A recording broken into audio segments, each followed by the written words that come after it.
Welcome to another episode of Follow the Brand TV. I am your host, Grant McGaugh, CEO of 5-Star BDM, a 5-star personal brand and business development company. I want to take you on a journey through another deep dive into the world of personal branding and business development using compelling personal stories, business conversations, and tips to improve your brand. By listening to the Follow the Brand TV series, you will differentiate yourself from the competition and build trust with prospective clients and employers. You never get a second chance to make a first impression. Make it one that will set you apart, build confidence, and reflect who you are. Building your 5-star personal brand is a great way to improve your skills and knowledge. If you have any questions for me or any of my guests, please email me at grant.mcgaugh@5starbdm.com. Now, let's begin with our next episode on the Follow the Brand TV.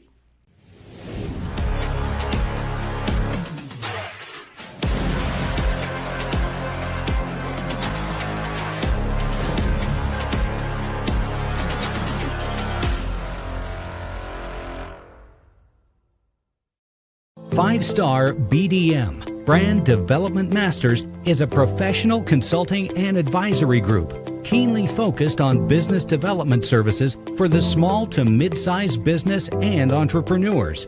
Although every business is unique, they often share business development challenges that can be addressed through smart branding. Services include process improvement and operations, digital strategy and transformation, business intelligence, digital marketing, and personal branding. Our business and personal branding company has helped a number of professionals and organizations to optimize and grow. This results in more business, more opportunities, better reach, positive outcomes. Visit www.5starbdm.com today to learn more. Behind the walls of America's prisons lies a healthcare system often overlooked. Meet Peter Valdes Jr., a trauma nurse who dared to lead within this challenging environment. His journey reveals the stark realities and the urgent need for change. In nursing school, they told us the incarcerated were underserved. But it wasn't until he stepped inside that he truly grasped the extent of the neglect. Some inmates even commit crimes just to access medical care. Peter's mission became clear: to rebuild, repair, and resurrect hope. Peter faced chaos head-on, determined to transform the system. It's going to get worse before it gets better. But this is our moment. We do this together. Through his leadership, he repaired trust and instilled hope, proving that change is possible even in the most daunting circumstances. A courageous conversation is one that might make someone uncomfortable, but it changes everything. He initiated these conversations, challenging the status quo and advocating for those who had been failed by the system. His efforts were not just about healthcare, but about dignity and respect. Peter's resolve was tested when he faced the man who murdered his colleague. I looked at him, and I said to myself, "You've taken so much." But I swore an oath, and I kept it. His commitment to his oath exemplified his unwavering dedication. Peter Valdes didn't just lead in silence. He transformed the system from within, powering vision, promoting value, leaving it better than how I found it. His story is a testament to the power of leadership and compassion in healthcare. Put yourself in their shoes of how they're going to receive it. Yeah. All of those things in combination, I would hope to be the legacy that I leave. To leave it better than how I found it.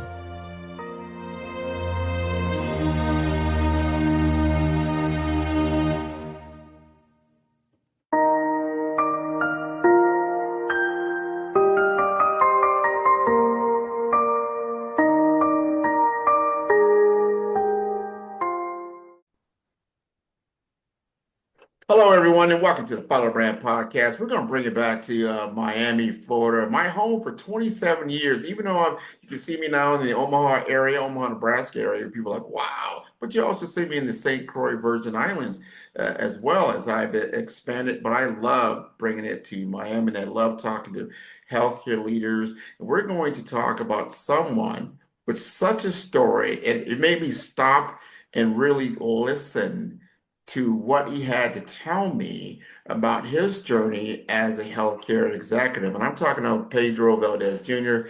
He has a great story. We're going to share that story with all of you because I got a lot of people in the healthcare world like, hey, let's hear it from what I call from the horse's mouth, the ones who's actually living in the trenches day in, day out. And he has some goals that he wants to accomplish. And this is the track for others to follow in his footsteps. So if you'd like to introduce yourself, Pedro, go right ahead. Good afternoon. Thank you very much, Grant. My name is Pedro Valdes. I've been a practicing nurse for the last 22 years approximately. I started off as an LPN in an emergency room, and then I became an RN. I worked there for about 13 years, more or less. Then I transferred to the trauma OR. First as a bedside trauma OR nurse, then I became coordinator for 3 different service lines: trauma OR, pediatrics, and ENT. Then I became a mid-level practitioner. I went to work in the primary care setting. I also did acute inpatient setting for infectious disease.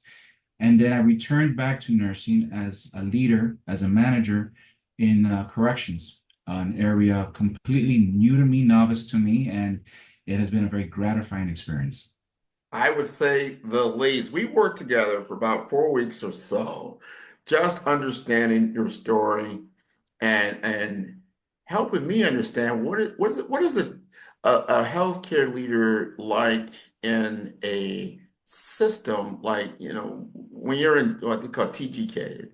We don't always like people like what is it? Well, that's the city jail in Miami, but they also have healthcare needs that are very, very important. But before we go there, here's the question, because you mentioned a lot of things, but I didn't hear you say the ER, the emergency room, Mhm. and your inspiration for becoming a nurse in the first place. Everybody has an origin story like that. You were going in a certain direction, then boom, you went in this pivot, like, you know what, aha, I want to go into nursing, and here's why. What's your origin story in that area? Well, I never wanted anything to do with healthcare. Actually, I wanted to be a lawyer. I wanted to be a lawyer, and I graduated high school. I was going to college. I was working on my credits for my liberal arts to then go on to law school. And I remember I just finished my AA, and I read a story about a guy. He got incarcerated, condemned to the death penalty. He unfortunately was put to death, and then they found out he was innocent. Mm. And the brand of law that I wanted to do, I wanted to do criminal law. I wanted to be a prosecutor. And that specific story really impacted me because I've always wanted to help people. And I thought as a lawyer, I could help put away the bad guy. I could take care of the community by making sure that there were no bad people on the streets. But this particular person's case, it really impacted me because he wasn't a bad guy. He was unjustly, incorrectly incarcerated, condemned to death, and he was found to be innocent.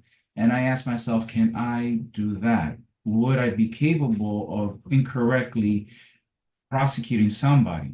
And so then I pivoted and I enrolled in a local vocational nursing program at a hospital. I became a licensed practical nurse, and then I became a registered nurse in the ER. Wow.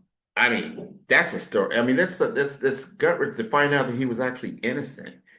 And then you see that, like, wow, so that gets the juices flowing. Now you work in a very, I'd say, complex healthcare environments, right?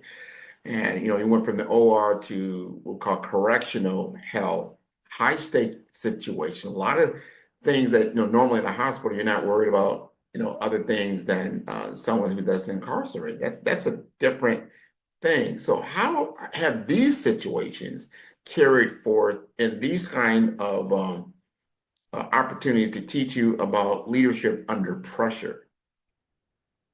My experiences in the ER and then my experiences in the OR, those were all high stakes, high pressure environments.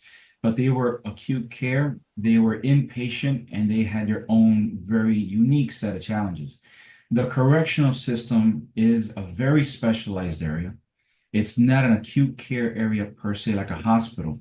but it has just as unique or even more unique challenges that really impact how healthcare can be delivered there. So working in an inpatient area, an acute care area, it taught me a lot of skills, time management, prioritization, teamwork. It taught me a lot of things that I was able to bring with me and apply here. The challenges here are more security based. They're more safety related as opposed to the hospital. So it was a very big pivot, and I'm very glad that I did it because I got to experience, learn, appreciate, and grow to love a very underserved patient demographic. Going through nursing school, you're taught that underserved demographics are the homeless, the incarcerated, and I always ask myself, why the incarcerated? Because I always heard that there was healthcare within systems.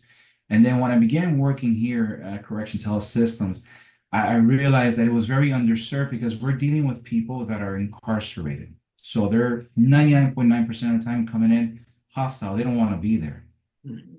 A lot of them are really, really sick, but they don't take care of themselves. So they're very non-compliant. And a lot of them are really sick and they don't know that they're sick because they haven't had access to healthcare. So every single person that gets arrested and is brought to us, we evaluate. And we have discovered quite a lot of things. We have discovered a lot of illnesses, and not just in older people, but in younger people too. There was a young man, I would say in his mid-20s, that our chief medical officer was actually doing a Leaders in the Field event. She was doing patient care in the main clinic. And she encounters this young man who was just reporting anxiety. And in the demographic that we serve, anxiety is a very common complaint and often dismissed because they're incarcerated, they're nervous, they're afraid.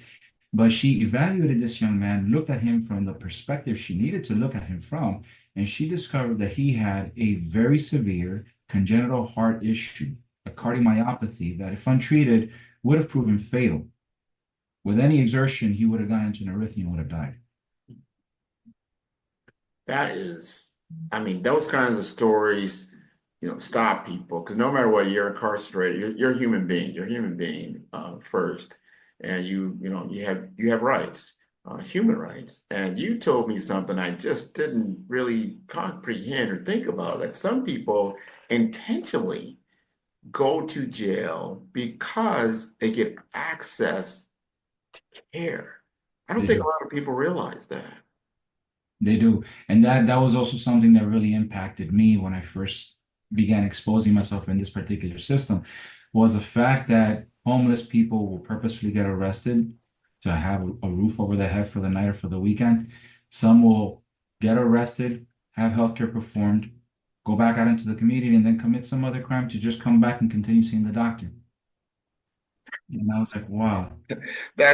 We should never come to that. I find that's something we should think about that as a community, like why, the real reason why. Well, why did you do that? Because it's kind of ridiculous. You just got out and you're going back in, but the root cause of that, well, I needed my teeth are bad and I needed to get back to my dental appointment. Like, Yeah. that's not even a thought that people think about, but something we need to contemplate. Now, when we worked together, we came up with a tagline for Pedro Valdes Jr. You go by Peter. Some people know you as Peter as well, Yeah. right? Right. So your brand tagline is powering vision, promoting value. What does that mean to you, and how do you live it out in your day-to-day leadership? I actually love my brand tagline because it goes back to my experiences in high stakes environments where I've faced numerous challenging moments. I've inherited broken teams. I've had to learn processes and rebuild a team simultaneously.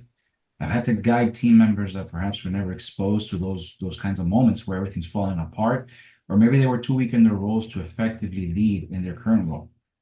But I would always tell them, and I would always begin it this way, don't worry. It'll get worse before it gets better, but it's going to get better. I would be very clear and lay it out there very transparently.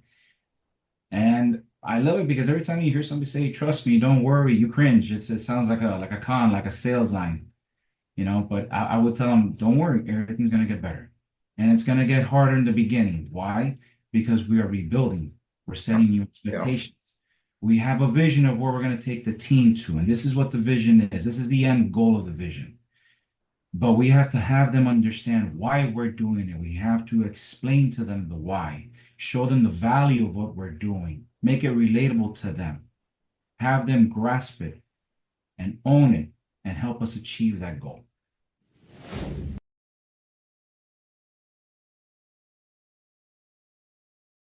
Welcome to Follow the Brand, where we turn leaders into legends.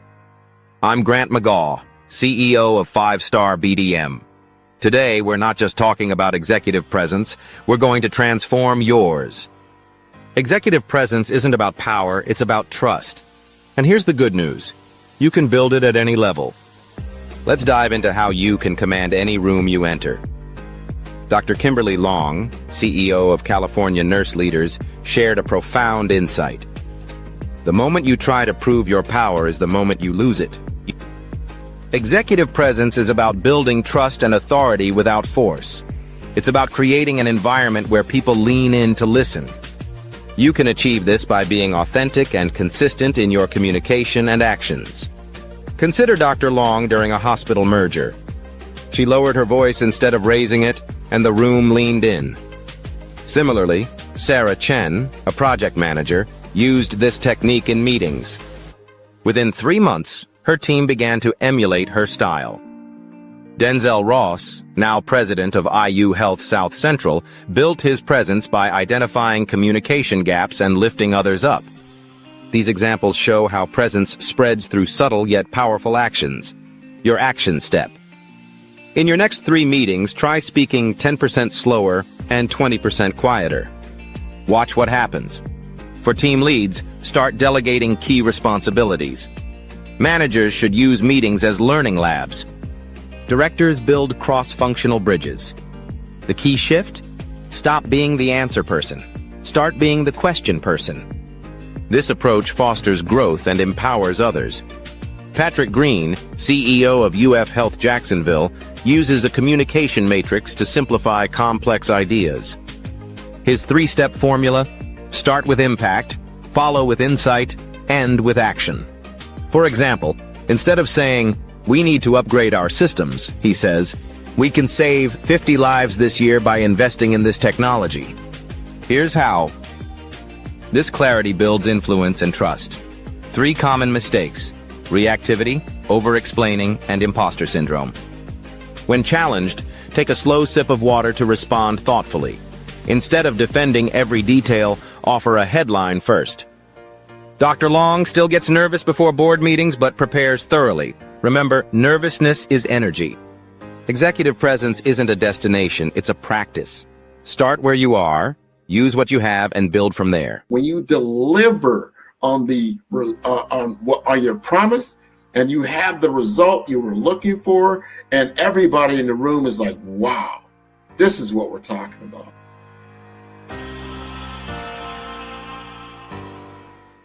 Grant, I'll tell you why I'm here, right? I'm here because I love your brand. Thank you. When we started chatting on LinkedIn, we connected. I checked you out and I go, man, this guy knows what he's talking about. And that's why it's been an honor to be part of this podcast because number one, I love to connect with you because I think you're a star. And number two, it's, for me, I want to give back, right? So this is moments like this where I meet with a fellow professional and we sit down and we talk and we provide value to the world. Yeah.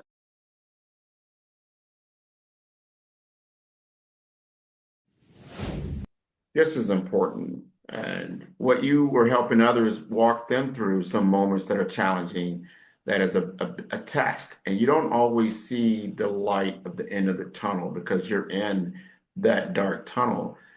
Some people don't realize, you are the light. That's why you're not, seeing the light in the tunnel, because you are the light in that tunnel. Now, you've been through some challenging, moments where you get tested. Your mettle gets tested, throughout, especially when you go into leadership. You're just like, wow, I didn't see that coming. And then boom, you've got to do something. Now, I want to know, if you would be so kind, and tell us a story around what happened, right? And what did it teach you about resilience and team alignment? Sure. This is when I was director of the OR. I was a director of surgical services for Level 1 Trauma Center. And overnight, I lost my nurse manager.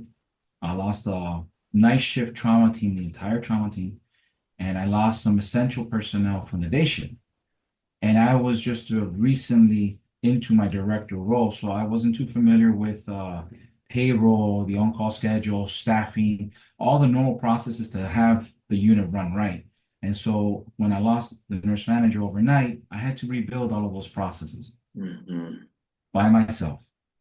And I had to keep the team together.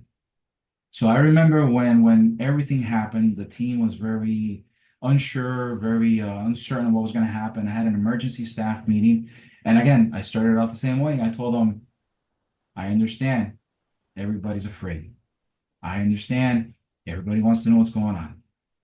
And things are going to get worse before they get better. But right now, in this moment, is when we need to band together as a team. And things are going to get better. And we're going to make mistakes. And I outlined exactly what challenges we're going to face, what obstacles we needed to overcome. We needed to rebuild the on-call, the staffing preferences, payroll, making sure everybody got paid right, and making sure everybody got their hours. I outlined it for everybody. I was very transparent with everyone. And I told them, if there's any challenges or if there's anything, please come to me, let me know. And I learned another valuable lesson in the midst of all of this. There was a lot of noise about the on-call schedule not being fair, about certain people having preferences, special days, not working enough. And I thought to myself, you know what? I'm going to kill two birds with one stone here. I'm gonna redo it. I'm gonna fix it. It's gonna come out right. It's gonna come out perfect.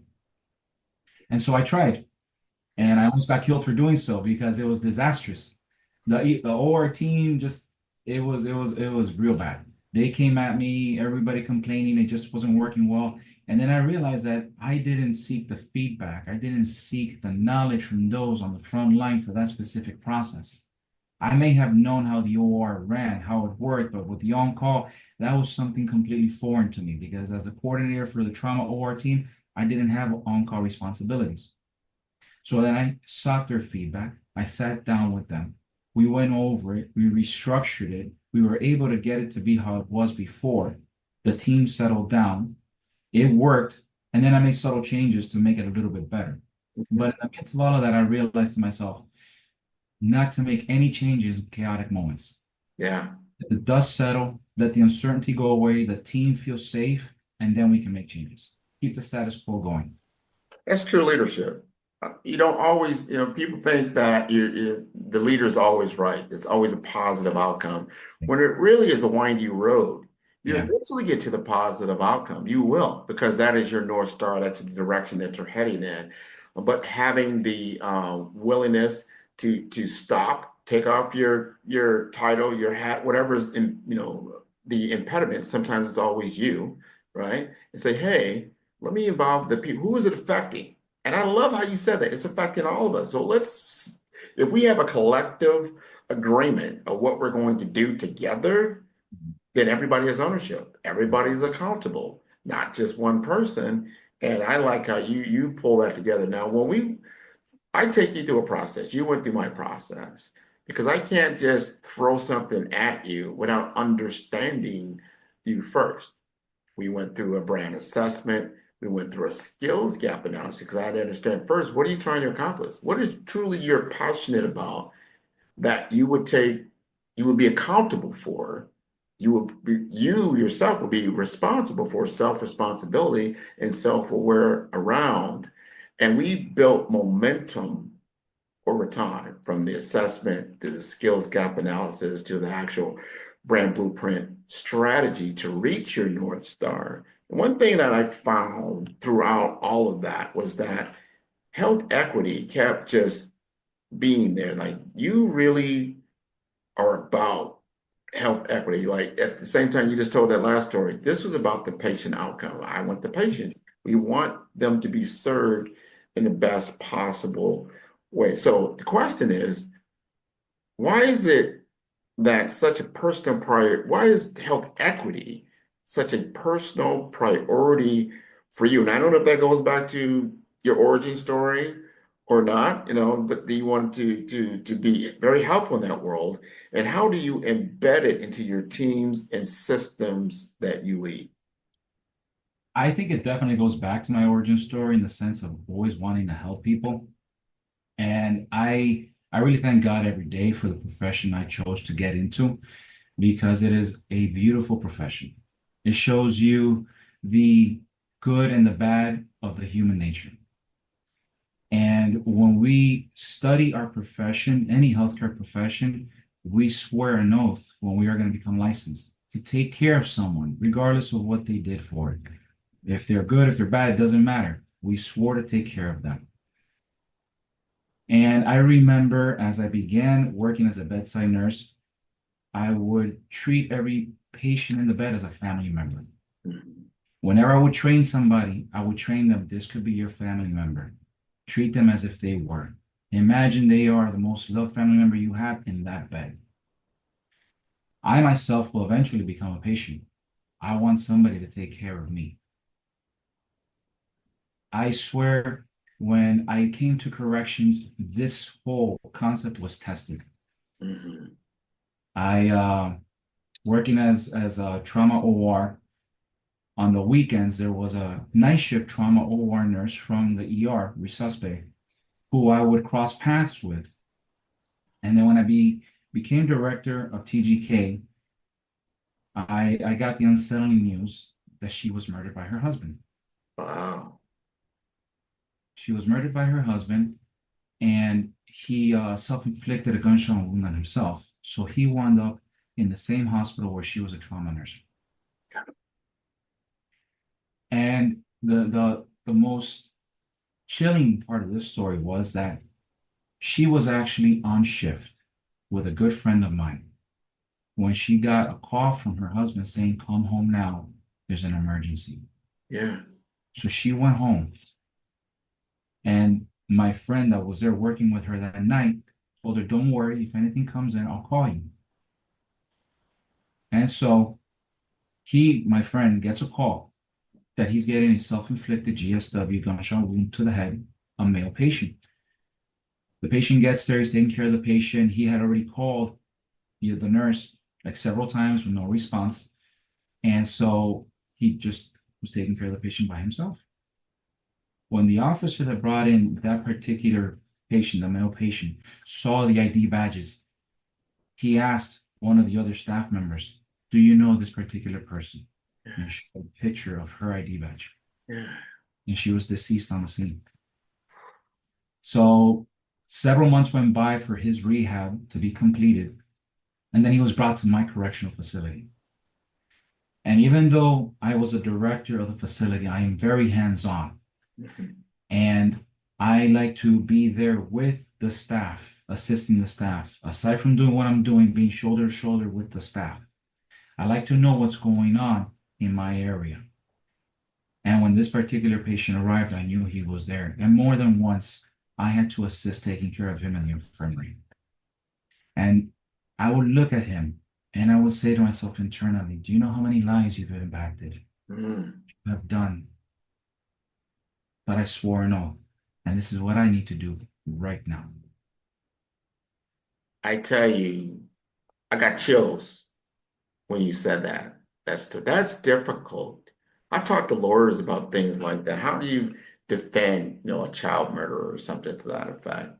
Yeah, And they say, you have to shut a part of yourself down yeah. and do the job that you're called to do, Mhm. right? Obviously, justice is being served. You don't know all the circumstances. You have a role to play. If you play outside of that role, it changes things more, Mhm. right? And some things are just outside of your control, and you've got to do what you need to do at a high level. That showed true integrity and what you truly believe in, because that had to be extremely difficult, especially you knew this person, and that's a very difficult thing to do. And you worked with your team. It's a team thing, and you played the role that you needed to play. Now, here's the question, because the other thing that we discovered, we vetted out, during our time together, is that you were known for your ability to transform, change management, fragmented teams. You kind of alluded to that even earlier, that you would inherit a certain team and there were challenges, and then you had to make it better into a high performing unit, not just change it, try to get it to status quo, but you've made it into a high performing unit. So the question is, what is your first move when stepping into a broken culture?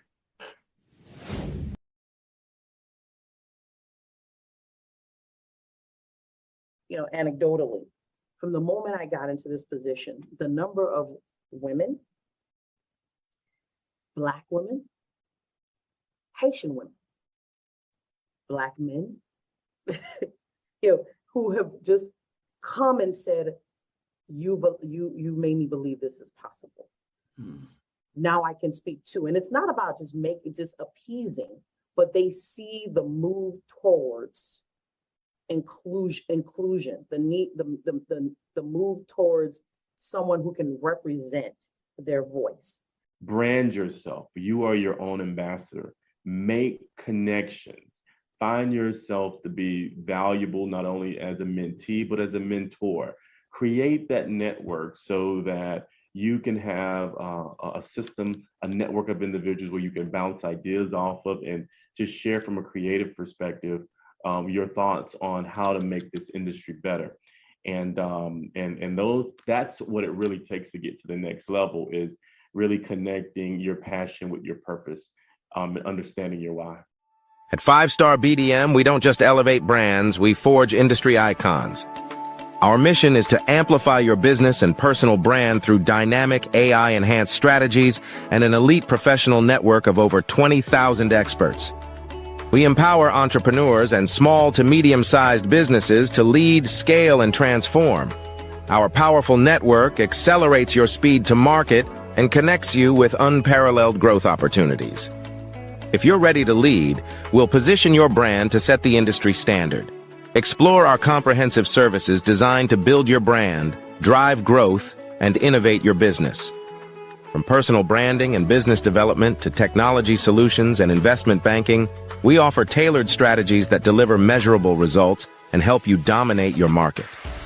Our personal branding service uniquely tailors your professional story.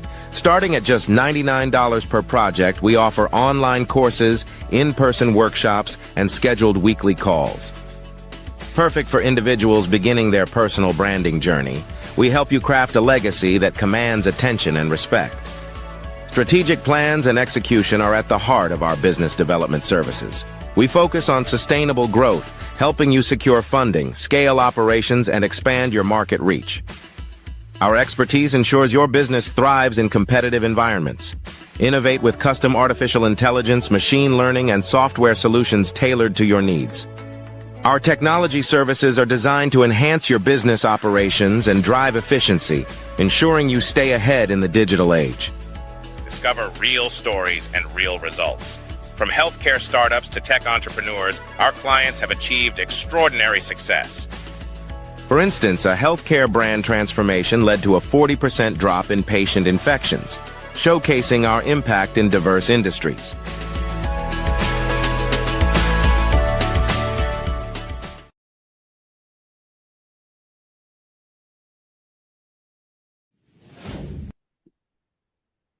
It depends, because I've done it from both angles. I've done it from being from within. In the OR, I was trauma OR coordinator, PEDS coordinator, ENT coordinator for several years, and then I returned as director, but I was very familiar with the processes. I was very familiar with the staff and who the players were. But when I started in corrections, I was hired from the outside, and it was a foreign territory to me altogether. It was an area that I had no exposure to, and I wanted something that I was unfamiliar with to push me out of my comfort zone and to learn and grow. And so as I started as manager, at that time, I needed to speak to whatever process I was responsible for. So I went and I got oriented as if I was a bedside nurse by the frontline staff. Mm-hmm. And that simple action in and of itself, when I first proposed the idea and I first I didn't know any of the staff members, so I just chose the first RN, the first LPN, the first medical assistant that I found, and I started rotating. The first reactions from them were, "Why is he doing this? Never seen this before. What does he want?" It was very suspicious. And I was very upfront, open, honest, and transparent. I told him, "I want to learn what you were doing. I want to see what you go through." And so I learned the different roles of different disciplines, but I didn't just do it for an hour or two. I learned and then I did it on different shifts, and I did it for shifts. And I remember that when I returned back to corrections in my current role, that I touched base upon my return, a lot of the staff members would say the same thing. They were like, "Oh my God, you remember when he would take vitals, when he would do meds, when he would do assessments?" And I was like, that's what I needed to learn. I needed to learn and I needed to do because I was going to speak for these processes. At the same time, while learning and doing, I was observing the staff. I was learning who the players were, who were the hard workers, who were the toxic staff members. And then I needed to dig even deeper and find out, why were they toxic and disgruntled? Is this something legitimately that caused them to be this way, or is this just their personality? Is this people that I can save and salvage and embrace as team members, or are these people going to poison the team I'm trying to build? That is so important. We call that in my profession transcendent leadership, because it moves in both directions, up and down. You're the advocate for your staff members to other departments, other leaders in the organization, so you can speak for them, like, "Hey, we feel limited in our resources, whatever it may be," and then you have an accurate answer to give them, so they're not trying to fix the wrong thing, right? And I like that. I think your team, like, especially when you're transparent, you say, "Okay, I'm going to bring this upstairs." And make sure everybody's in agreement. Like, yeah, if we fix that, we can get certain things out of the way. But then you understanding the operational side of it, like how things are done or why things are done, and you can really get going. And I love how you just said that even though you might have quote unquote a toxic member on your team, but understanding their why. What's the root cause around that? A lot of times you find out, like, you know what, they're behaving like that because maybe the schedule's out of whack and they have a home life that's affecting that, and then they're just making it difficult. And if we could change that around, they become a player on your team and a true advocate for you. You talked to me about courageous conversations, which I was like, wow, I don't think I heard that term. The power of courageous conversation. And what that was about was like, what makes those two so pivotal, in leadership, and how they change your outcome. So that's conversations that you're having. Talk to us about your definition of courageous conversations. What's that all about? A courageous conversation to me is having a conversation that might make someone uncomfortable. And it could be for different reasons. It could be for performance issues, it could be for behavioral issues, or it could be just for a personal matter. If I know that you normally are a jovial person and I see that you are down and you've been down for a couple of days, I'll pull you aside and I'll ask you, "Hey, what's going on? Talk to me. Let me know. Is there anything I can help you with?" And that entry could open up for a real courageous conversation in the sense that they may be going through some really impactful personal things that they just cannot leave at the door before they come into work. And it's affecting them here too. And just the fact that they feel that they have that support, that they can open up and vent and get it off their chest, to me putting myself in their shoes would mean the world to me. So I try to do the same for them. I tell you, we need more of that. We need to have courageous conversations today with a lot of our coworkers. Yeah. Life is already stressful. You mentioned a lot of just different scenarios that you've gone through, and every day, you went through the pandemic. That's just everybody knows that was very, very stressful. But if we don't talk about these things, like what's really going on in life, and that, especially in leadership, you want to make decisions, you want to make policy changes, and you need to understand how this is really affecting people. Right now, there's a lot of people right now, they're just not, there's a lot of uncertainty especially in public-private healthcare systems. Like, what is this happening? Is the U.S. government's changing? How investments are going? Are we going to have less money? We're not going to have any money. Well, what is all this going to go? And how, at the end of the day, we still got to care for patients. It really doesn't matter. It becomes difficult. But if we have courageous conversations, then maybe better decisions can be made that everybody, again, is accountable for. They're on board, more or less. They don't think they're being talked down to. They're being spoken with as a team, and we all can get this done. Because I tell you, I don't think there's a more resilient group of people in different professions than healthcare workers, healthcare people, healthcare leadership. Because when you get hit by a 100-year pandemic, and there's no cure that we know of at the time, and you've got to scramble, and you did that, I don't think you can throw a lot more at you. Like, no, we can handle that. That was a big mountain. That's a molehill over here. We can do this, but we have to talk about it, right? Yeah. Let's talk about it, right? I think you've got an uncanny ability in those areas. A lot of people don't understand when they saw a lot what I'm doing online. They're like, oh, Grant's doing personal branding. What is that all about? Career development. I don't know. I see, I hear, but I don't really know. It is a process in which you don't always see 360 degrees of what you're doing because you're doing it, right?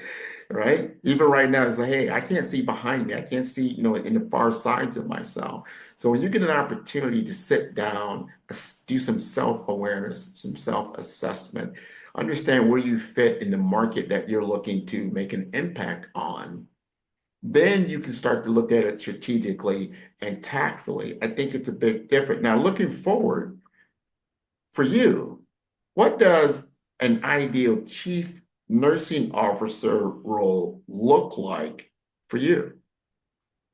One where I can bring the skills that I've learned, not only from building fragmented and broken teams, but to strengthening them and to really driving forward the culture of teamwork and camaraderie, of which I started my nursing career, to be able to bring that as the peak of my career. I think that would be the best thing that I would focus on. Teamwork and camaraderie are buzzwords. They're used very often, but I like to be very observant. And I've been in different healthcare systems as a visitor, and I have just watched the mechanics of the units go by. And I say to myself, a lot of people function in silos. Even from the same discipline, they function in silos. They're used to being fragmented. And one hand doesn't know what the other hand is doing. So to be able to break that down and really drive forward the teamwork would be what I would want to do as a CNO. That's what I envision the optimal CNO role for me to be.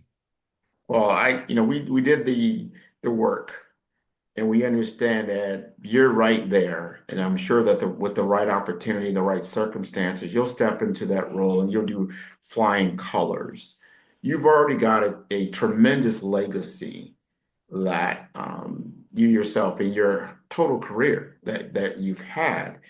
And if you contemplate this just a little bit about legacy in the healthcare space, what would you want people to say about your leadership and your impact? When I returned to corrections, that I was touching base with the different teams that I had worked with previously, a lot of people, and ironically enough, a lot of union representatives said the same thing about me.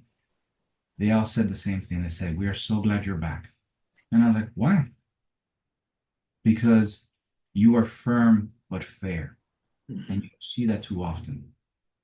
It's that fine balance of being firm but fair. Like with courageous conversations, going back to that, being empathetic when you're having that conversation. You may be talking to somebody about a personal issue, but you may be talking to them about a performance issue. Being empathetic, understanding what they were trying to do, what they failed to achieve, why they did what they did. Being compassionate as you're delivering the message that the performance is not just up to the expectation. Put yourself in their shoes of how they're going to receive it. Yeah. All of those things in combination, I would hope to be the legacy that I leave. To leave it better than how I found it.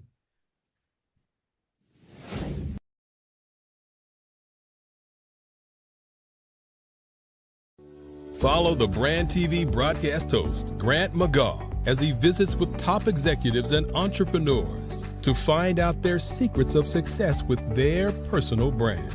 Follow the Brand TV broadcast host as he focuses on brand development to build better relationships, bring value to your business, relationships, and career. You will enjoy listening to each episode that is tailored to speak to you directly. If you're looking for this type of clarity in terms of building your brand, you have tuned into the right station. Each episode will help you to shape a conversation in the 5-Star BDM network of 20,000 professionals and become a springboard for your corporate engagement and business opportunities. Each guest will frame their story in the areas of personal branding, business development, career development, financial empowerment, and technology innovation. Grant McGaw explains why he is the CEO and owner of his own professional career.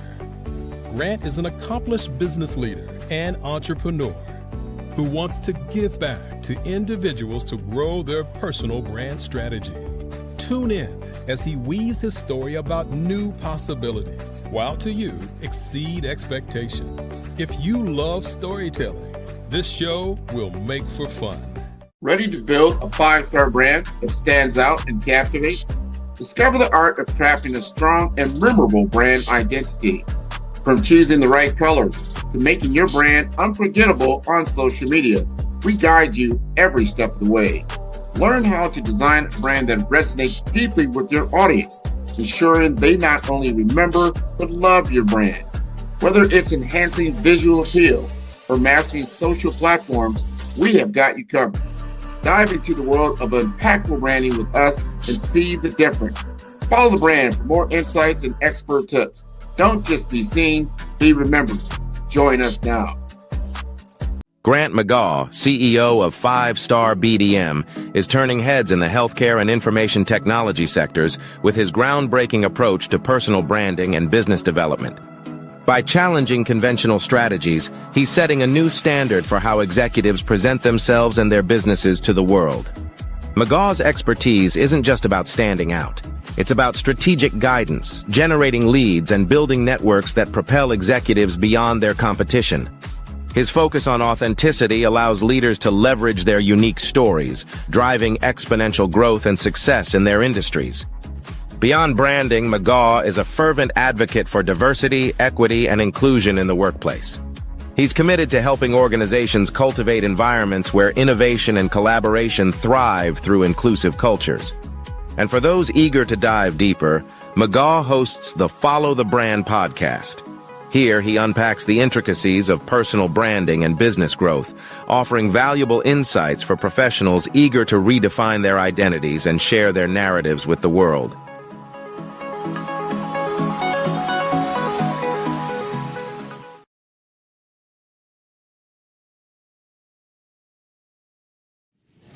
I think that's wonderful. I'm going to ask you one of those courageous questions, courageous conversation with me. I want you to give an honest assessment. I've given you an assessment over the last 4 weeks. What's your assessment of this program? How did you feel? Did it get you to a different place? Or tell us about that. I think that this program is one of the most amazing experiences I have ever done in my profession. And it's a shame it's only been 4 weeks. Because a lot of the things that I've spoken about, I have learned through trial and error, through experience. Some of the things I've had to study on my own through different media. And whenever you do anything independently, you always ask yourself, am I learning the right thing? Am I applying the right thing? And I like to reflect a lot about myself. So at the end of every day, as a good example, I'll ask myself, did I do it right? Did I handle this situation right? Did I get the outcome that I wanted? Could I have done it better? This program has helped to redirect me in the right direction.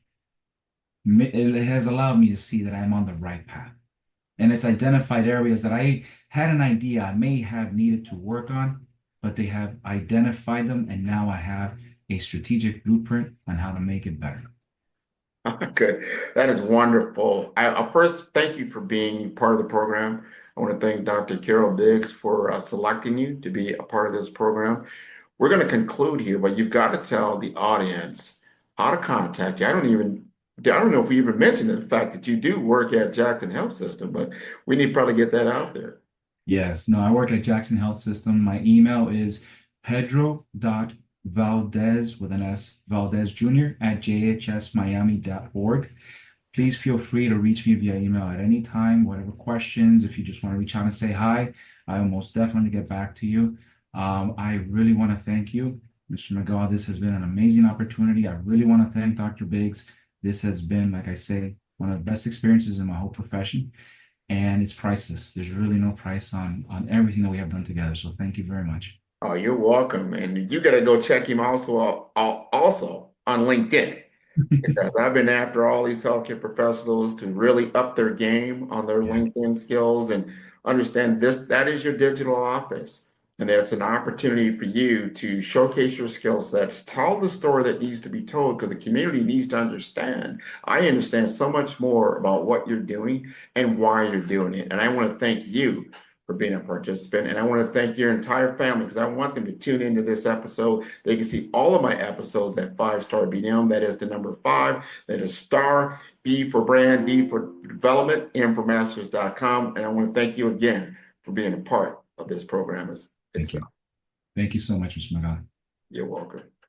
Man, who's your favorite podcaster? Man, Grant, man. I love Grant's podcast. Well, who's Grant? I'm going to send you the link. I love Grant. I love the interview. I've done a lot of these, and this is a great one. It's always great to talk to people who know what they're doing, and it's clear you're a great host, and you've done this many times before. I feel great that we're having this conversation here. Met a new person in business who I previously didn't know. It was an amazing podcast. Grant is an amazing interviewer. I learned a lot. I really enjoyed this. Great questions, great talk track. Super appreciate you having me on. It's been a very fun episode to talk about a lot of things that I don't always get to dive into. So this has been a fantastic conversation. I wouldn't be where I am here today, of course, not on this stage. However, not in my current business projection and my current business model without working with you.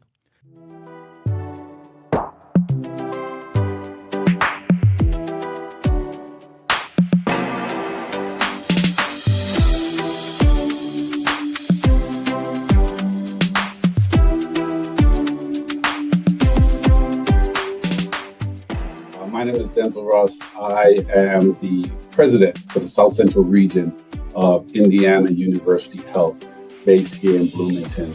And so I've had a lot of great opportunities prior to this. Was in Tucson, Arizona, spent some time Albuquerque, New Mexico, San Antonio, Texas, and Kansas City with multiple different organizations of different sizes. And it's just been an awesome experience, an awesome ride.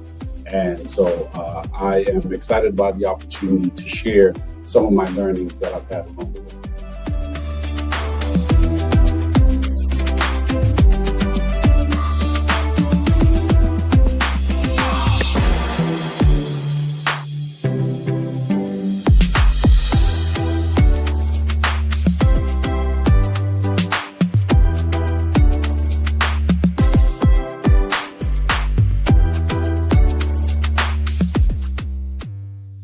Well, I think it starts with the want, right?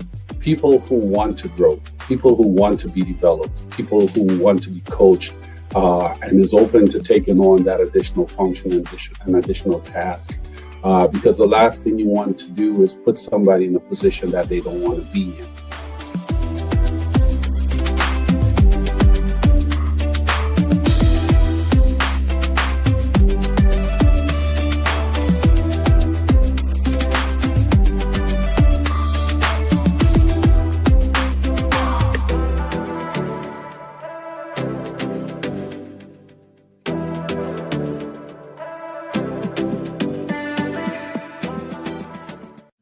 What if your brand wasn't just seen but sought after?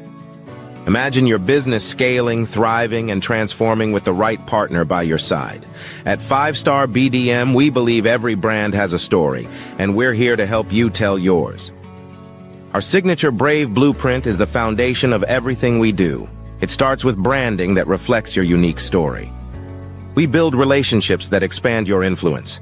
Our approachability connects you with your audience, We focus on value creation that drives measurable results. Finally, execution turns your vision into reality. Whether you're an entrepreneur, a small business owner, or an emerging leader, our strategies are designed to help you stand out and achieve real results.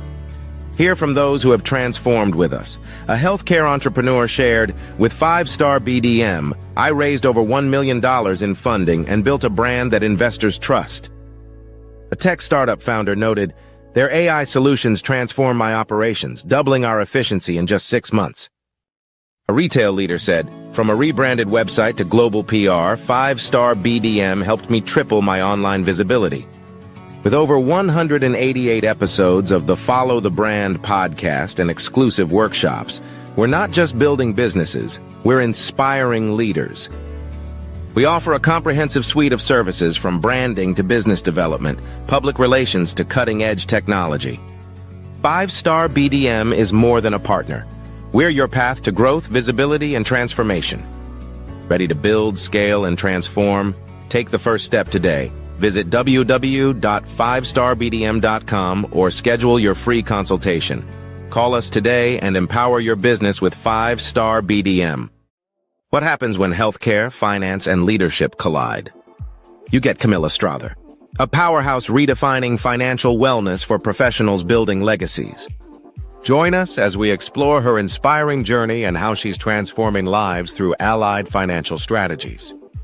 I've walked in the shoes of those I serve, balancing a demanding career, planning for the future, and still trying to live fully in the present.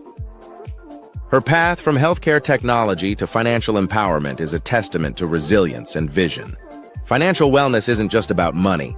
It's about creating options, building legacies, and achieving peace of mind. Her approach goes beyond numbers, focusing on empowering individuals to take control of their financial futures and live life on their terms. Grant McGaw emphasizes, "This is more than a conversation. It's a blueprint for empowerment, vision, and growth." Discover how Camilla's strategies are paving the way for a new era of financial wellness and legacy building. Camilla invites you, join us to discover how to take control of your future because your legacy starts today.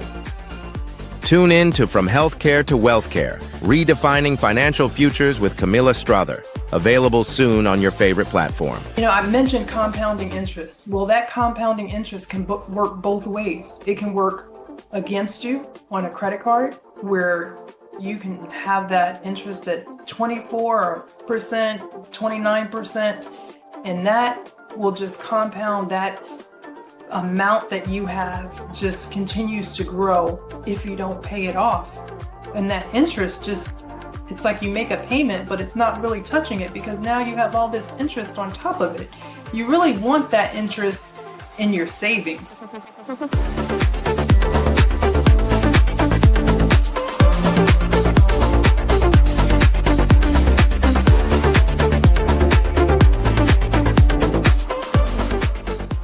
It's not about becoming an expert. It's about doing things the right way and being effective in your role. And so you can be the smartest person and you can know everything about heart care. You can know everything about oncology. You can know everything about surgery. You can know everything about primary care, but you may not be effective in your job. And so for me, it's a balance of understanding the nuances and the key expertise for your job, but also understanding how, as a leader, because we're leaders. We're not a doc. We're not a respiratory therapist. We're not a nurse. We're not bedside care. We're actually looking at holistically the enterprise or the organization you're part of and making sure that we're, one, living out the mission of the organization, but then two, executing on the strategic planning of the organization to make sure we're still viable as an organization.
for our next show or click on our website at www.5starbdm/followthebrandtv.